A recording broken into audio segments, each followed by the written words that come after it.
पंचतंत्र की कहानियों में बुद्धिमान बंदर की कहानी बड़े चाव से पढ़ी जाती है। दरअसल पंचतंत्र की तमाम प्रकार की कहानियाँ कोई न कोई शिक्षा देती रहती हैं।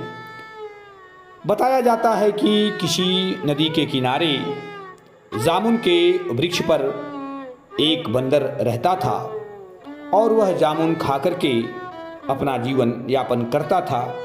कभी कभी उसके हाथ से तोड़े गए जामुन के कुछ फल जमीन में गिर जाते थे, कुछ पानी में गिर जाते थे और पानी में एक मगरमच्छ रहता था जो उन जामुनों को खाता था। धीरे धीरे बंदर प्रतिदिन जामुन के पेड़ पर चढ़ कर के जामुन तोड़ता था, स्वयं खाता था और नदी में भी मगरमच्छ को खाने के लिए देता था।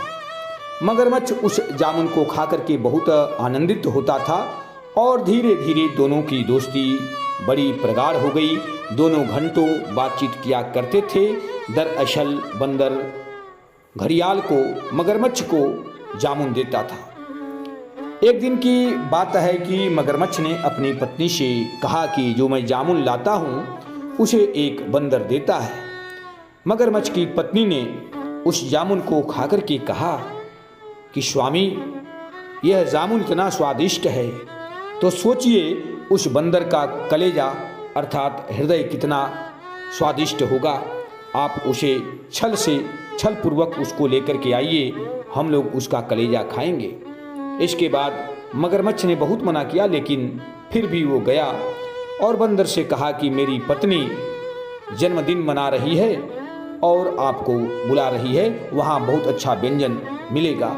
बंदर चूँकि विश्वास पात्र बन चुका था, मित्र बन चुका था, इसलिए वह तैयार हो गया और वह मगरमच्छ की पीठ पर बैठ करके जाने लगा। जब गहरी नदी में, बीच नदी में बंदर पहुंचा, तब मगरमच्छ ने कहा कि मित्र, बड़े दुख की बात है कि आज हमारी पत्नी तुम्हें भोजन के रूप में स्वीकार करेगी। बंदर बहुत समझदार था, वो विपत्ति में घबराया नहीं। उसने कहा, अरे इसमें कौन सी बड़ी बात है, ये बात तूने पहले नहीं बताया।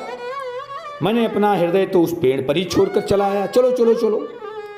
बंदर की बात में मगरमच्छ आ गया और वह बंदर को लेकर के नदी के तट पर पहुंच गया।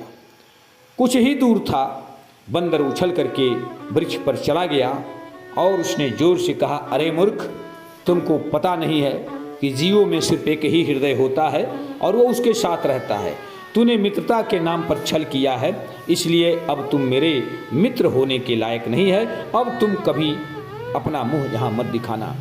हमारे मित्रों, इस कहानी से हमको ये शिक्षा मिलती है कि विपत्ति में सदैव हमें धैर्य से काम लेना चाहिए। दूसरी बात ये है कि मित्र से कभी भी किसी तरह का छल नहीं करना चाहिए। पंचतंत्र की कहानी का यही